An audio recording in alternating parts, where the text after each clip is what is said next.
Okay, so this is the presentation I briefly ran through with the secretaries, and it's about Facebook and a few other things. So that should work. So Facebook is an amazing thing, and then for those who doesn't use Facebook, not too many. Not too many, which is good. Effectively, what happens, because where I work, we've got people actually do that for their full-time job. So I learn from them. So we weren't getting much traction on our own Facebook site, to be fair. You know, there's probably, we put a post up, you might get 10 people might look at it, that's about it. So I then, Michael and I were having a chat, Michael Moore, who runs the site, and then I invited all of my friends, who are cricket people, to the page. And then suddenly it went from nothing to about 1,200. I thought, that's pretty good. And then that was 1,200 people reached. Then I went to Trent Shields, who Trent Shields runs the Facebook site for Sub-District, and I said, Trent, can you invite it to the clubs? So get them to come on board.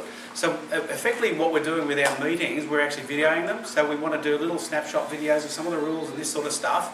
If we're getting directly to the captains and the coaches, the clubs, by them actually being on our page, it allows us to communicate with not only our community, but our entire community. So I then paid $42 to have it boosted, and we had over 6,000 in total look at that one post on the left-hand side.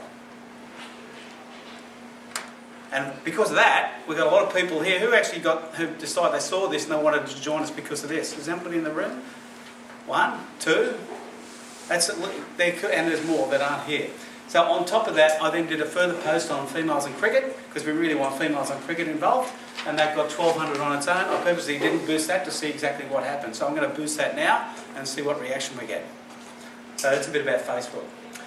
From that, and Neil, who's not here, who does our appointments, tells me we've got more than 20 more than what we had this time last year. And it was testimony when, I don't know how many stood up, but there's something like 20, which is fantastic. And I know from that we've got people who have been umpiring first 11 Premier Cricket here. So welcome along. Right, we also did this little flyer. At the clubs are all given about a dozen of these to give out to their own people.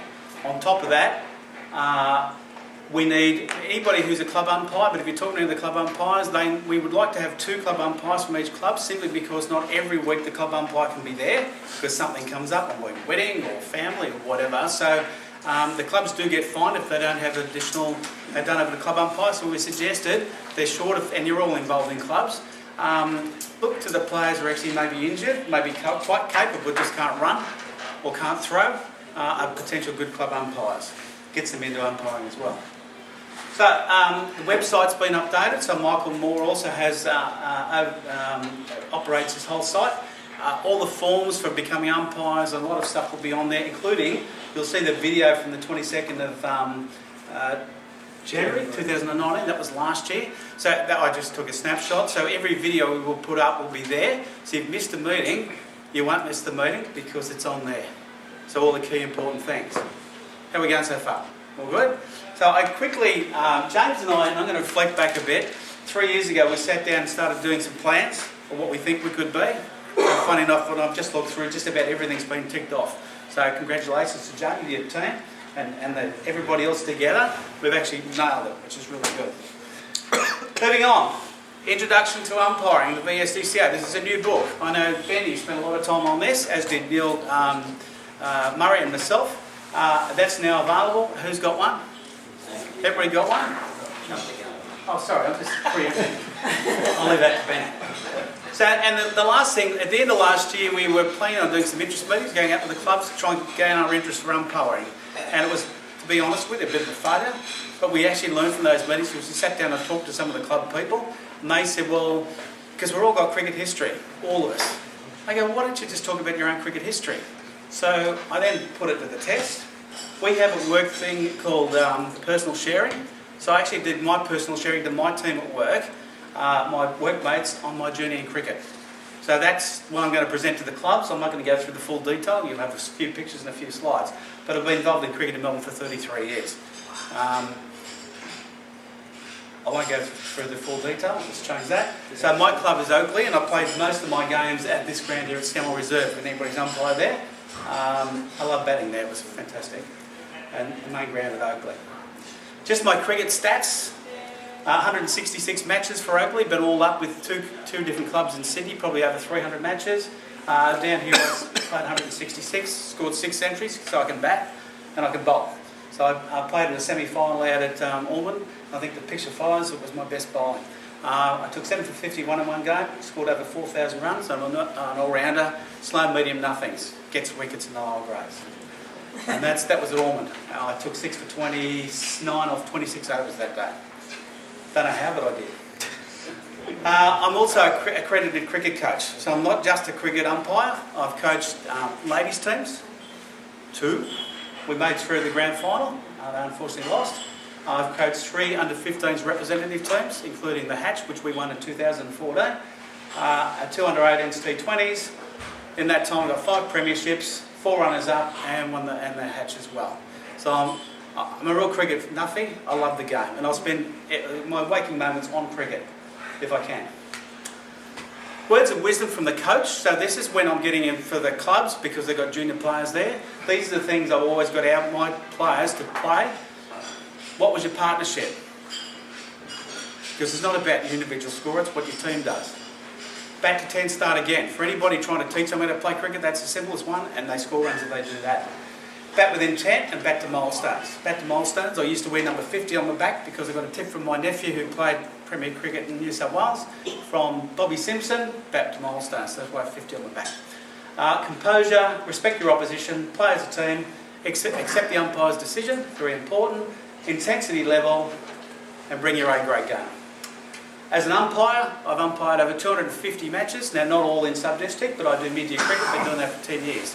So that's over 100, just about 100 matches in that. I've done multiple grand finals, you can read the stats there. I did the Hatch final in 2013. I then went from doing the final in 2014, I learned a lot from that, and coached the team in 2015 and 16. And that's what I consider the perfect view. Yeah. It is. Yeah, it's the best seat. It's the best seat in the house, especially at Williamstown. Match preparation, so we all do this.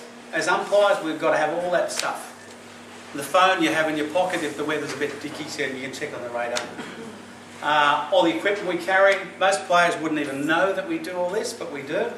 Some umpires wouldn't know that. So, enjoyment of cricket, umpiring, is great cricket. So if you see the best shots, players playing, scoring hundreds, hat-tricks, we see it all from our end. If you know the rules, it's even better. Assertive decision-making, I learned that from going to winter classes and seeing really good umpires. They're really assertive with the way they talk and the way they act. Friendly attitude, the weather's always good, and they pay us for it. It's pretty good, isn't it? And I do it for free. I really would. We used to, when we played, we umpired for free, didn't we? How cricket helps me at work, because I think that's important. It should just not only reflect what you do in cricket terms, but in your own life. Assertive decision making, getting it right, performing under pressure, because we are under pressure. Planning and preparation. If you plan, you'll work and know the rules before you get there. At the end of the day, we discuss the rules. I'm looking at Russell, we're talking about rules through the semi-finals at the end of the match, weren't we, Russell? And some things that go up during the match, that's the way it is. Having the right tools, goal setting and coaching, partnership and teamwork, celebrating success and knowing your role in the team. Because we've all got a role, haven't we? And one of the blokes that works reckons this should be on the front of my book, but I'm not going to have a book, but that would be the picture. But if you know me as a person, it's passion, enthusiasm, loving life, respect, family, make a difference, love, knowledge and cricket. And that is the end of my speech. Thank you. So, I've already had interest from Mark Forbes from Ivanhoe to come out and present this to the club. I think, Jeff, you would like me to come to Williamstown to do the same thing. With Ivanhoe and Q. I actually ran this past Ben Smith as the secretary at Q. What do you think? He said we wanted to come out to our club and present it. So, what we want to do is get in front of the people, and those people who potentially become umpires will see that and go, yeah, I want to be an umpire. And that's it from me. Thank you.